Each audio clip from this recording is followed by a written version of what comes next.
que suba para darnos la enseñanza de la tarde.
Del Evangelio según San Juan, capítulo 3. Porque tanto amó Dios al mundo que dio a su Hijo único, para que todo el que crea en Él no perezca, sino que tenga la vida eterna. Porque Dios no ha enviado a su Hijo al mundo para juzgar al mundo, sino para que el mundo se salve por Él. Palabra de Dios. Te alabamos, Señor. Queridos hermanos, hemos estado toda la mañana proclamando tiene un apellido, que es misericordia, amor de misericordia. Y ese amor misericordioso de Dios se ha ido revelando al hombre a través de todos los tiempos, a través de todos los lugares. Ya desde toda la eternidad ese amor se manifestó porque Dios nos pensó a cada uno de nosotros y nos llevó en su corazón. Y la creación fue el primer acto de amor de Dios, porque Dios no necesitaba para nada al hombre. Sin embargo, quiso crear una criatura a su imagen y semejanza para poder salir de sí mismo, como nos decía Pilar esta mañana, y entregarnos su propia vida, hacernos participar de su propia vida y hacernos gozar de ese amor inmenso que existía entre el Padre y el Hijo. Y cuando el hombre parece que se separa de Dios por la ruptura del pecado, Dios no se rinde. Dios sigue buscando al hombre por todos los caminos, saliendo a su encuentro por todos los lugares, como ha salido al encuentro de cada uno de nosotros. Y hace una alianza con toda la humanidad a través de un pequeño pueblo que nos representa a todos, aquel pequeño pueblo de Israel. Una alianza que el hombre y nosotros vamos a quebrantar muchas veces, pero que Dios no quebrantará jamás. Como nos dice por boca de Isaías, porque los montes se correrán y las colinas se moverán, pero mi amor de ti no se apartará y mi alianza de paz no se moverá. Dice el Señor que te ama. Y cuando ese pueblo se encuentra oprimido en Egipto, nuestro Dios no es sordo, nuestro Dios es un Dios que escucha, y escucha el dolor y el clamor de aquel pueblo, y va en su auxilio, y con mano fuerte y brazo extendido, los saca de aquella opresión de Egipto, utilizando como instrumento a Moisés, y lo conduce por el desierto, con milagros, con prodigios, alimentándoles, dándoles agua, y les conduce hasta la tierra prometida, la tierra que emana leche y miel, como dice la Escritura. Y allí el Señor suscita a los profetas que son los encargados de mantener en aquel pueblo, en aquellos hombres, la esperanza en ese amor misericordioso de Dios que nunca falla.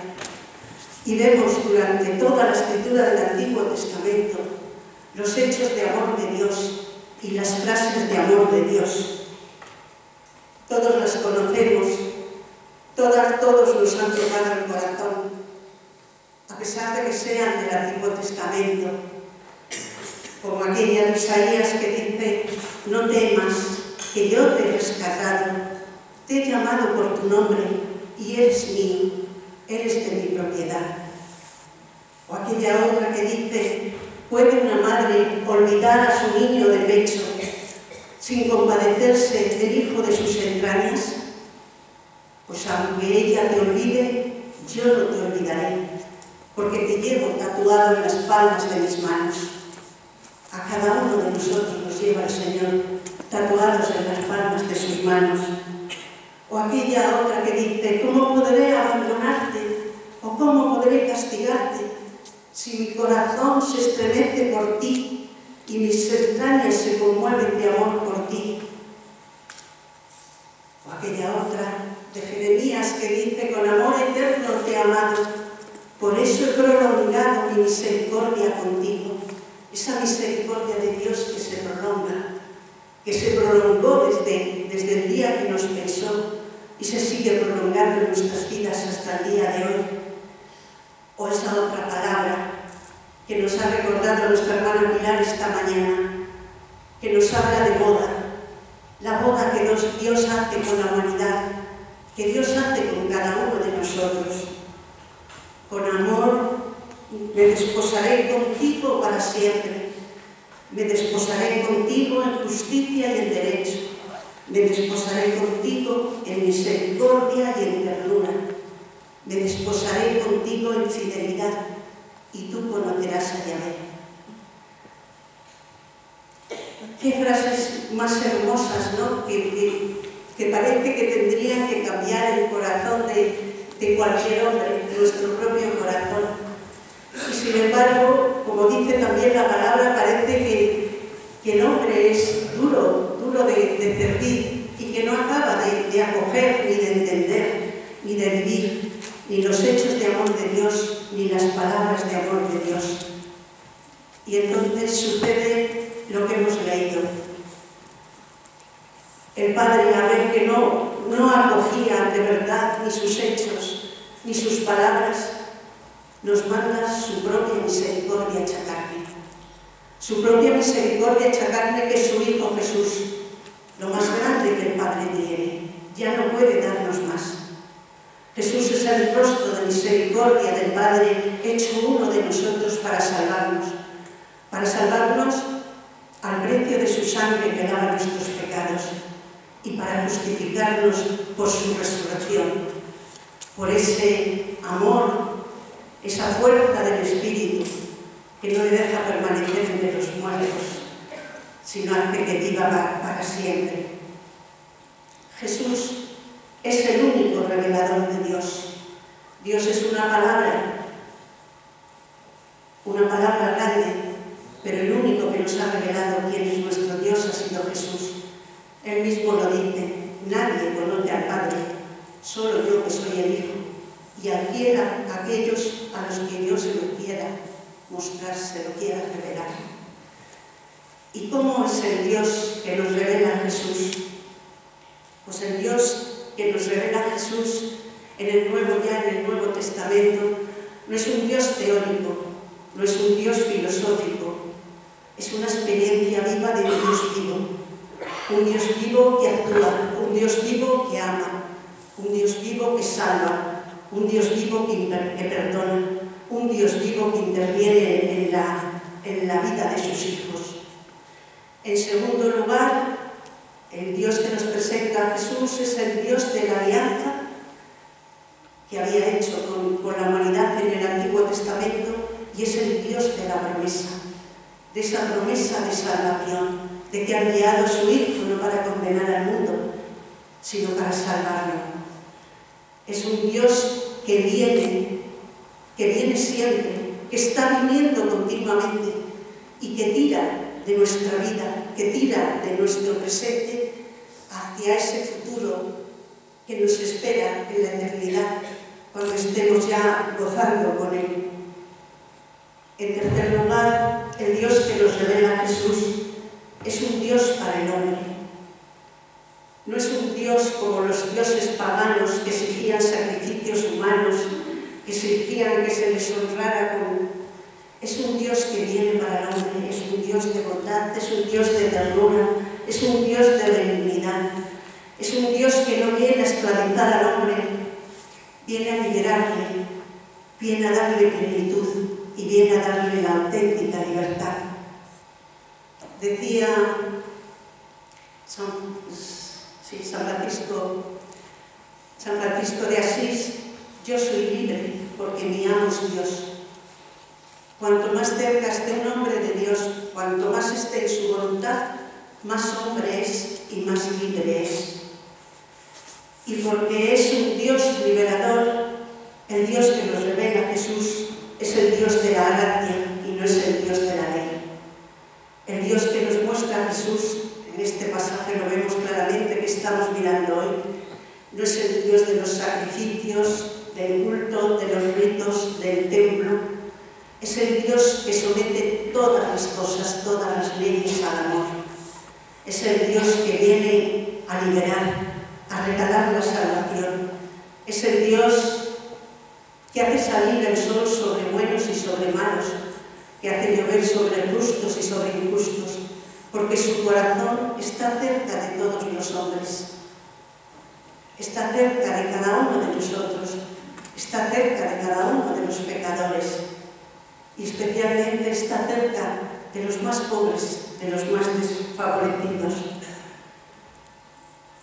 En quinto lugar, el Dios que nos muestra a Jesús Es un Dios que es a la vez lejano y cercano. Es un Dios lejano por grande, por inescrutable, por su santidad infinita, porque Dios será siempre un misterio hasta el día que lo veamos cara a cara, pero que al mismo tiempo es cercano, y es cercano porque es amante, es cercano porque nos ama, es cercano porque sus entrañas de misericordia se conmueven por cada uno de nosotros, porque su corazón es un corazón de misericordia. Cordia viene de corazón y miseria viene de miseria, corazón de Dios pegado a la miseria del hombre. Y como resumen de todo esto, el Dios que nos presenta Jesús es Padre. Es Dios, es el Rey y es el Señor Todopoderoso de ese reino que viene a anunciar Jesús, pero al mismo tiempo es Padre. Es Padre dador de vida, es Padre cálido y lleno de ternura, es Padre del que el hombre puede fiarse sin temores y sin condiciones, porque está siempre de su parte. Es un Padre de una bondad incomprensible y cuyo oficio por siempre es el de perdonador. ¿Cuántas veces al día nos perdona Dios? El Dios de Jesús es Padre porque es el que escucha al hombre, escucha sus necesidades, escucha sus proyectos, escucha sus sueños y está pendiente de ellos. El Dios de Jesús es el Dios que no pide, sino que siempre da. Es el Dios que no humilla, sino que levanta y restablece, nos restablece nuestra dignidad. Levanta del polvo al pobre y lo sienta a su mesa. En una palabra, es el que salva gratuitamente y regala algo que nadie puede más que él regalar, que es la vida eterna. Dios ya no es el absoluto, el infinito, el que está allá arriba, solitario en el cielo, porque, como dicen sus discípulos, lo hemos visto, lo hemos tocado y lo hemos conocido en la persona de Jesús. Jesús es el lugar de encuentro de Dios con los hombres. Esto, hermanos, lo expresa muy bellamente, muy poéticamente un autor francés que a mí me gusta mucho citar y que quizá ya me habéis oído alguna vez, que en uno de sus libros hace hablar a Dios Padre diciendo: desde aquel día, en aquella hora, en aquel monte, en que mi Hijo enseñó a sus hermanos los hombres, a esos hombres que él amaba tanto, a llamarme Padre, pues ¿qué queréis? Mi justicia ya no vale para nada, porque ¿cómo puede un padre juzgar a su hijo? Y continúa Dios diciendo: eso también nos lo contó mi hijo en una parábola. Un padre tenía 2 hijos, y ya sabéis cómo acaba esa historia: en abrazos, en besos, en fiesta, en llantos de alegría. Y todavía es el padre el que más besa, el que más abraza y el que más se alegra. Y sigue diciendo el padre: las manos de mi hijo, unidas, dirigidas a mi corazón como la quilla de un barco, llamándome Padre, con todos los hombres detrás, recitando el Padre Nuestro. Esa quilla de ese barco apuntando a mi corazón ha derribado mi justicia y la ha sustituido por misericordia. A partir de ese momento en que Jesús viene a nosotros y nos enseña a llamar a Dios Papá, Papaíto, la misericordia de Dios es lo que prima, ya su justicia ya no sirve para nada, porque ha sido derribada, porque como un padre, como dice en esta obra, puede juzgar a su hijo. Pero hermanos, a pesar de todo, hay algo inexplicable, hay algo incomprensible que debe estar en la naturaleza humana porque está herida por el pecado. Y es que, a pesar de todo, vemos como a través de los tiempos hay infinidad de hombres que se resisten a aceptar este amor de misericordia de Dios. Y tenemos muchos ejemplos. Uno de ellos que he tomado yo hoy es nada más y nada menos que de un profeta, el profeta Jonás, el profeta que se resiste a la misericordia de Dios. Jonás representa a aquellos judíos de su época y a los cristianos de todos los tiempos y lugares, aquí sé que no hay ninguno, de aquellos que se atreven a enmendar la plana a Dios y a decirle cómo debe actuar, qué es lo que debe hacer. Son esas personas que cuando se les dice nuestro Dios es un Dios de amor y de misericordia, añaden siempre una coletilla. Sí, pero Dios es justo y dará a cada cual su merecido. Habéis oído muchas veces frases como esta, ¿verdad? Hablamos de amor, hablamos de misericordia y siempre hay alguien que dice sí, pero Dios no se queda con nada de nadie y el que lo hace la paga. Al final recibirá su merecido. Esta es la historia de Jonás, hermanos. Ya se daba en el Antiguo Testamento y se sigue dando entre muchos cristianos hoy. Jonás se encoleriza porque Dios quiere ser misericordioso con Nínive y él no lo tolera. Han pecado y Dios lo que debe hacer es castigarlos. Debe castigarlos como se merecen. Y por eso coge un barco y se marcha para Tarsis. Tarsis en aquel tiempo venía a ser España, que era como el final del mundo conocido. Ahí terminaba el mundo. Se marcha para Tarsis porque es lo más lejos que conoce. Pero hermanos, de Dios no se escapa tan fácilmente, ya conocéis la historia. Se monta en el barco, viene la tormenta, el barco está a punto de naufragar, los marineros piensan que Jonás es un gafe, que les va a caer un castigo por culpa de él, y lo arrojan al mar. Y un gran pez se traga a Jonás, que pasa 3 días y 3 noches en el vientre del pez hasta que lo vomita en tierra. Y entonces Jonás ya no tiene más remedio, y aunque a regañadientes, marcha a Nínive y predica, y resulta que los ninivitas le escuchan, se convierten y Dios les perdona. Ha triunfado la misericordia. Ha triunfado la misericordia de Dios. Pero Jonás sigue RQR. Y está tan enfadado que llega a desearse la muerte a sí mismo. Y dice unas palabras a Dios que son unas palabras preciosas, muy parecidas a la que el mismo Dios dijo a Moisés cuando pasó delante de él, diciendo: yo soy un Dios compasivo y misericordioso. Pues dice: por algo me apresuré a ir a Tarsis, porque sé que eres un Dios clemente y compasivo, paciente y rico en misericordia, que te arrepientes de tus amenazas.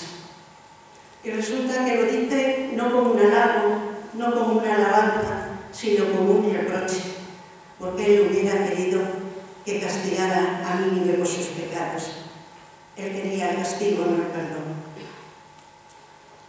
Jonás es un judío típico de su época que sabe que Dios es justo, porque Dios es justo, que premia y que castiga y que no quiere de ninguna manera que las ideas que tiene sobre Dios se cambien o se descoloquen. Jonás representa a los hombres de todos los tiempos que quieren enjaular a Dios dentro de sus esquemas. Representa a todas esas personas inmovilistas que no quieren ni para sí mismos ni para los demás una experiencia nueva de Dios, por ejemplo la que hemos tenido nosotros en la renovación, porque no quieren que se descoloque la idea que tienen de Dios y sus ideas religiosas. todos aquellos hombres que no quieren aceptar que nuestro Dios es un Dios joven, es un Dios siempre nuevo, es un Dios imprevisible, es un Dios asombroso, es nuestro Dios, cantábamos esta mañana. Es un Dios que quiere sorprendernos cada día, yo diría que cada minuto.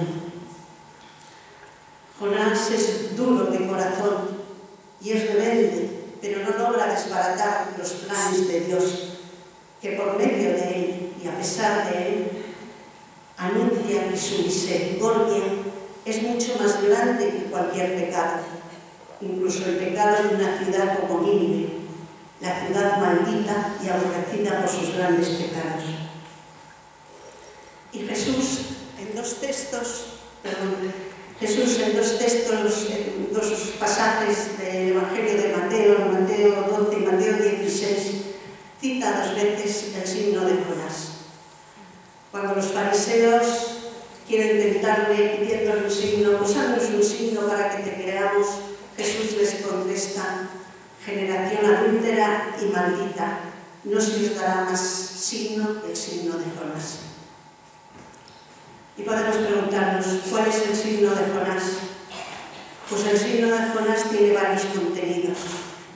En primer lugar, y el más obvio, es que igual que Jonás pasó 3 días en el vientre del pez, Jesús permanecerá en el sepulcro hasta que el tercer día resucitará.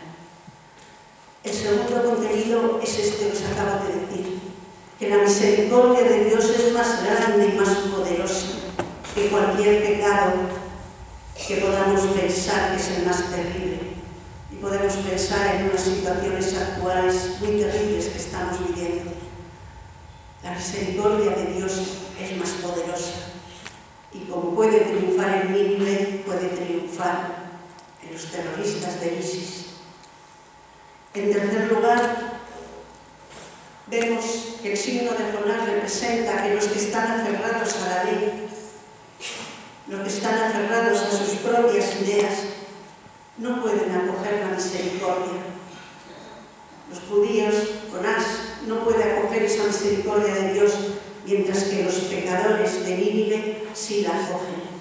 Y lo mismo le ocurrirá a Jesús cuando predique. Que su pueblo elegido, los propios judíos, se cierran al reino de Dios que él viene a anunciar, mientras los gentiles sí se abren a él. Y esto significa, hermanos, que los que creen que se pueden salvar con sus propias obras, con sus merecimientos, con sus cumplimientos de la ley, están muy lejos de esta salvación gratuita que vino a traernos Jesús. El Papa Francisco, en una reciente homilía, decía que hay que combatir el síndrome de Jonás, que nos lleva a pensar, a la hipocresía de pensar que para salvarnos bastan nuestras obras. Nosotros, por gracia de Dios, estamos en la renovación y hemos comprendido que solo la misericordia de Dios es la que nos salva. Tenemos este ejemplo negativo de Jonás, pero podríamos poner ejemplos de gentes que se han acogido a la misericordia, ¿no? Como San Francisco de Asís, que nos hablaba el Padre Higueras esta mañana, como una Santa Faustina Kowalska, que imploraba día y noche la divina misericordia para este mundo, como un Santo Domingo de Guzmán, que cuentan sus biógrafos, que pasaban la noche en vela, clamando al Señor de rodillas, diciendo: Jesús, misericordia mía, ¿qué será de los pecadores? O una Teresa de Calcuta, que la tenemos relativamente aquí, muy próxima, ¿no? Pues bueno, tras este ejemplo del Antiguo Testamento, vemos que la situación se repite exactamente en el pasaje que contemplamos hoy, este pasaje ya del Antiguo Testamento. Por un lado vemos a Jesús hablando de misericordia, actuando con misericordia, proclamando la misericordia de su Padre. Por otro lado, vemos un grupo de gente sencilla, pobre y pecadora, aquellos publicanos o aquellas prostitutas en otros momentos, que acogen esa misericordia con alegría y se sientan a la mesa con Jesús, a disfrutar de esa misericordia. Y por otro lado tenemos a los Jonases, diríamos, dando una patada al diccionario, a esos que se consideran buenos, entre comillas, aquellos fariseos que cumplían la ley y que critican a Jesús por sentarse a comer con pecadores, que se sienten agraviados y escandalizados, igual que Jonás, porque Dios quiere tener misericordia con aquellos pobres que no cumplen la ley, que están fuera de la ley. Cuando dice Jesús, no he venido a llamar a los justos, sino a los pecadores, no es porque excluya a los justos de la salvación, es que no hay ni un solo justo. Los justos no existen. Hasta el más grande santo ha sido pecador, ha tenido pecado. Dice Pablo en la carta a los Romanos, todos pecamos y todos fuimos privados de la gloria de Dios y somos justificados por su gracia mediante la redención realizada por Jesucristo. Este es el gran problema. Los que se consideran buenos, los que se consideran justos, los que se consideran que se pueden salvar con sus obras, como estos fariseos, no entran en el campo de la redención. O mejor dicho, su redención sería aceptarse pobre, aceptarse necesitado, aceptarse necesitados de un Salvador. Estas prostitutas y estos publicanos, y cada uno de nosotros, que nos conocemos y sabemos cómo somos, sin la presencia de Jesucristo en nuestra vida, sin la fuerza del Espíritu Santo actuando en nosotros, sabemos la necesidad que tenemos de un Salvador. Los que no tienen necesidad de un Salvador, pues en principio no pueden ser salvados hasta que lo reconozcan. Y como los hermanos que han hablado esta mañana, a mí me ha tocado en tercer lugar y la hora de la siesta, por lo cual os digo que el que quiera dormirse que se duerma sin ningún problema, porque nos dice la palabra de Dios que Dios actúa igual cuando estamos en el sueño. Dios instruye a sus siervos mientras duermen. O sea que como no os voy a instruir yo, sino que os va a instruir el Espíritu Santo, que quiera dormirse se puede dormir con toda tranquilidad. Pero voy a citar la segunda vez que Jesús, a comentar la segunda vez que Jesús cita a Oseas, cuando vuelve a decir, quiero misericordia y no sacrificio. Y es en Mateo 12. En Mateo 12, en aquella escena en que Jesús viene con sus discípulos que vienen de predicar por las aldeas, vienen cansados y muertos de hambre y pasan por un trigal. Y los discípulos empiezan a arrancar unas espigas para sacar los granos y poder comérselas. Y el problema es que era sábado. Aquí estaba el gran problema, era sábado. Y los fariseos que los ven empiezan a criticarlos y empiezan a decirle a Jesús que cómo permite que se haga eso en sábado. Hermanos, el sábado era un mandato de Dios que prohibía el séptimo día hacer trabajos después de trabajar toda una semana. Era un mandato de Dios, pero era un regalo de Dios para los hombres. Era un día sagrado, era una institución limpia en donde se unía el honrar a Dios y el honrar al hombre. El honrar a Dios dedicándole un tiempo a recordar esa alianza que había hecho con ellos y todas las bendiciones, y un día de respeto para el hombre, para que pudiera descansar de los trabajos de la semana. Pero pasó de ser un regalo a ser una forma de esclavitud. Si al principio era un día de fiesta, donde se unían la alegría humana y la alegría religiosa, porque ese día se reunía la comunidad, había una celebración comunitaria, las familias reunían a todos sus miembros, era el día, pues eso, para recordar el amor del Señor y la misericordia del Señor con ellos, y un día, pues, para descansar.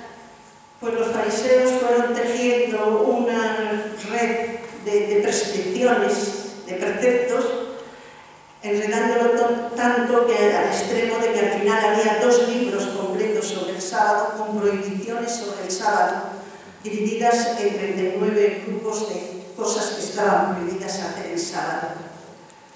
Y estas cosas iban desde lo más grande, como pudo ser lo que pasó en tiempo de Antíoco IV Epifanes, donde un grupo de judíos se dejaron matar por no entablar batalla contra los enemigos que les atacaban, porque era sábado. Podían ir de eso, de perder la vida de lo más grande, hasta las cosas más pequeñas, como que estaba prohibido hacer o deshacer un nudo, encender una lámpara o dar más de 2 puntadas de costura.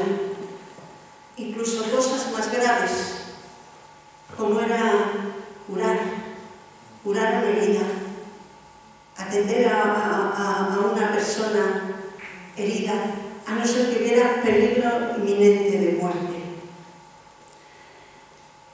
Eran, pues eso, interpretaciones fanáticas de una ley que había nacido para servir al hombre, para darle descanso, para darle alegría, para darle tiempo de estar con su Dios. Y el problema fundamental era que todas estas pequeñas tonterías, diría yo, todos estos legalismos, lo que eran una tapadera para cubrir los pecados grandes. Era que no había justicia, que no había derecho, que no había amor, que no había ayuda a los más desvalidos. Con todas estas historietas se tapaba lo que de verdad pasaba en aquella sociedad. Por eso Jesús les llama a los fariseos guías ciegos, que coláis el mosquito y os tragáis el camello. Coláis el mosquito de que no se puede coger una espiga el sábado, pero os tragáis el camello de que las viudas, los huérfanos, la gente se muere de hambre, que no hay justicia, que no hay trabajo, que no hay derecho. Ya los profetas del Antiguo Testamento habían denunciado esto. El Señor, por boca de Isaías, nos dice: estoy harto de holocaustos de cordero, estoy harto de grasas de cebones. No me traigáis ofrendas inútiles, que son para mí como incienso aborrecible. Novilunios, sábados y fiestas sagradas con iniquidad, yo no las soporto. Decía el Señor: dejad de hacer el mal, aprended a hacer el bien, buscad la justicia, socorred al oprimido, proteged al huérfano, defended a la viuda. Este era el sábado que pedía el Señor en el Antiguo Testamento, y este es el sábado que predica Jesús también en el Nuevo Testamento. Es el sábado del corazón, no el sábado de la ley del que habla San Agustín. Por eso, en esta situación, el choque de Jesús con los fariseos era inevitable, y por eso Jesús pronuncia esas palabras: si comprendieres lo que significa misericordia quiero y no sacrificio, no condenaríais a los inocentes. ¿Cuántas veces también entre los cristianos, si no comprendemos lo que significa misericordia quiero y no sacrificios, podemos ir a misa, podemos ir a la adoración, podemos ir al grupo de la renovación carismática, pero tener el corazón cerrado al huérfano, al oprimido, a la viuda, al emigrante? Los fariseos no acusan a los discípulos del Señor de robo, porque estaba permitido por la ley coger espigas de los sembrados. Les acusan por violar el sábado, porque si no estaba permitido comerse una fruta que hubiera caído del árbol el sábado, o comerse un huevo que hubiera puesto la gallina el sábado, ¿cómo iban estos fariseos a tolerar que los discípulos cogieran una docena de espigas para comerse los granos? Y Jesús, hermanos, los desconcierta porque no entra en discusiones con ellos, sino que les refiere un hecho de la Escritura. Vosotros, que sois tan sabios, que sabéis tanto, ¿no recordáis cuando David y sus soldados, que venían de la batalla muertos de hambre, entraron en el templo y se comieron los panes que solo estaban destinados a los sacerdotes, violando así la ley?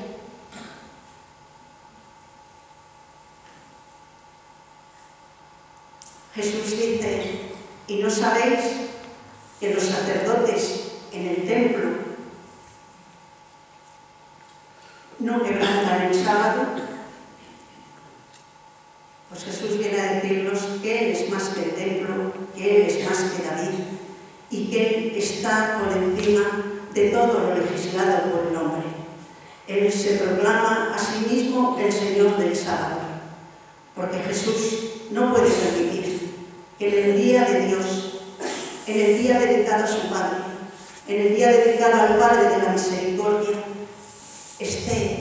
sea imposible no hacer el bien, no curar, ponerse al servicio del sábado, no al servicio del hombre.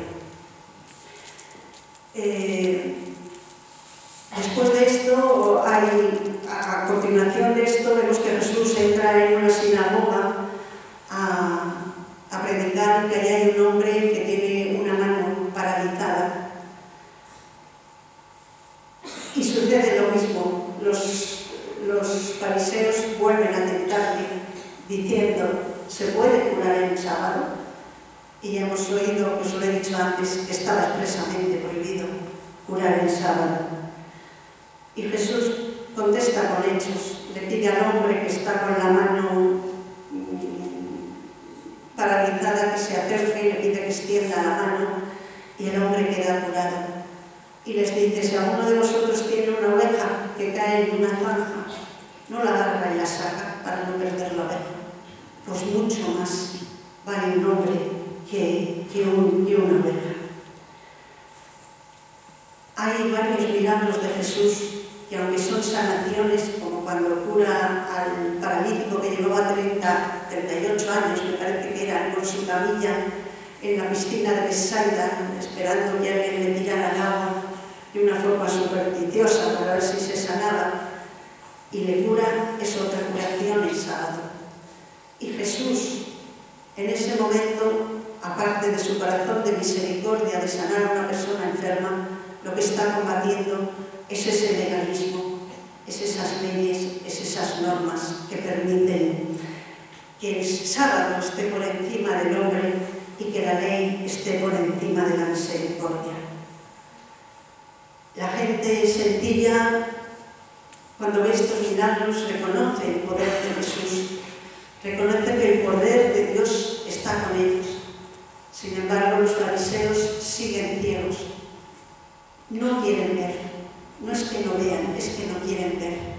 Prefieren dudar de Dios que dudar de sus propias ideas, de las propias ideas que ellos se han formado sobre Dios. Los fariseos han querido, con todas estas leyes, con todas estas normas, hacer como una jaula en la que meter a Dios y decirle que ahí se tiene que mover. Y si Dios se muestra más grande, más compasivo, más misericordioso que lo que ellos determinan, no lo pueden permitir. Hay que cortar ese sobrante. Desde ese momento, nos dice la Escritura, los fariseos pusieron tanto afán en acabar con Jesús y con el Dios que predicaba Jesús, tanto afán como el que habían puesto en construir toda esta red de preceptos dentro de los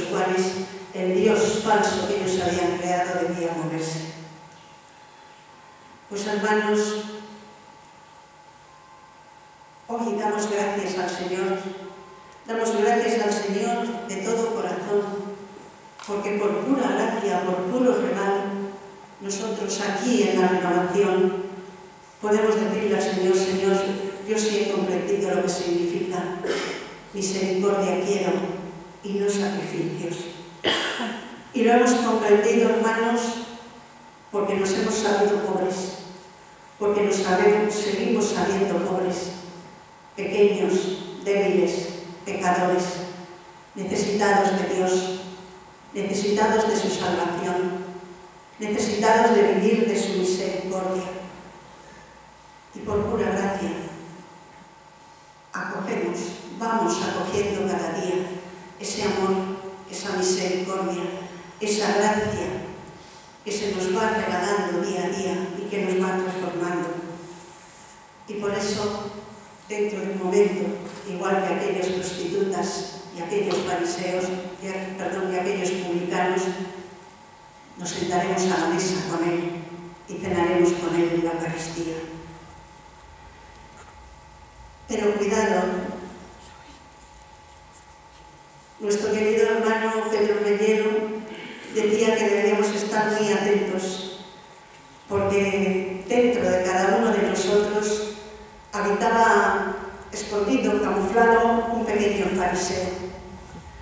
Y que si en algún momento, por haber tenido la fortuna de conocer esta gracia preciosa de la renovación carismática, si en algún momento, por saber que nosotros vivimos en la ley del Espíritu, grabada por Dios en nuestros corazones, y no de la letra muerta de la ley escrita en tablas de piedra, si en algún momento, por sabernos nosotros ya salvados,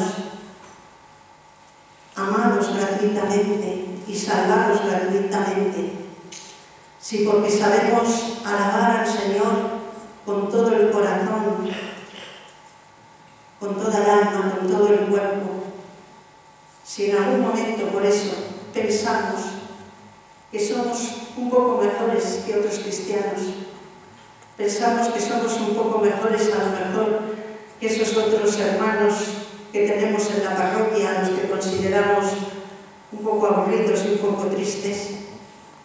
Atención, hermanos, porque estamos entrando en el campo de los fariseos. Pues Señor, Padre bueno y misericordioso,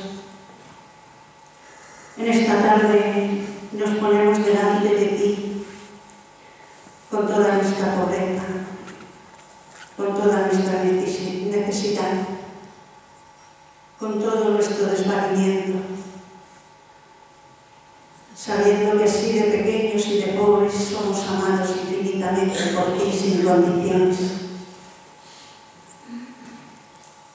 Te entregamos nuestra pobreza, Señor, y te decimos que no nos importa ser pobres, porque esa pobreza es lo que ama tu corazón y lo que has venido a buscar en cada uno de nosotros. Te damos gracias, Jesús,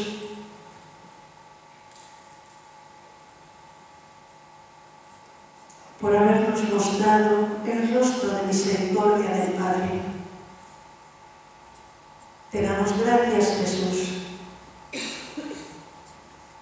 por habernos enseñado a llamar a nuestro Dios Papá, Abba.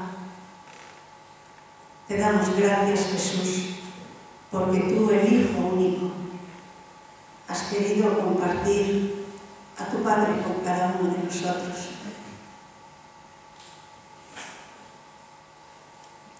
Te damos gracias, Padre, por enviarnos a tu Hijo, tu misericordia hecha carne, tu misericordia que se ha quedado en lo pequeño, en lo pobre también, en un trocito de pan para acompañarnos hasta el final de los tiempos. Te damos gracias por tu Espíritu Santo, derramado sobre nosotros como amor. Amor del Padre y amor del Hijo. Amor que nos cuida, amor que nos guía, amor que nos defiende, amor que nos consuela. Amor que revela a nuestro corazón la palabra que tú nos diriges. Amor que nos une a unos con otros como hermanos, hijos de un mismo Padre. Y te pedimos, Señor, te pedimos en esta tarde un corazón pequeño, un corazón limpio, un corazón humilde, como el de tu Madre María. Un corazón que pueda decir cada día: Señor, aquí está tu esclavo, aquí está tu esclava. Que sea en mí tu palabra. Que pueda decir cada día: Señor, envíame. Aquí estoy a tu disposición. Envíame donde tú quieras y a lo que tú quieras. Y sobre todo, Señor, te pedimos que no permitas nunca que seamos como Jonás, resistentes a tu misericordia para nosotros mismos y para los demás. Porque, Señor, queremos ser pregoneros de tu misericordia. Queremos ser instrumentos de tu misericordia. Queremos ser actores de tu misericordia, Señor. Llevando a todos los hombres, nuestros hermanos, que aún no te conocen, este amor de misericordia que sientes por cada uno de tus hijos. Así sea. Gloria al Señor.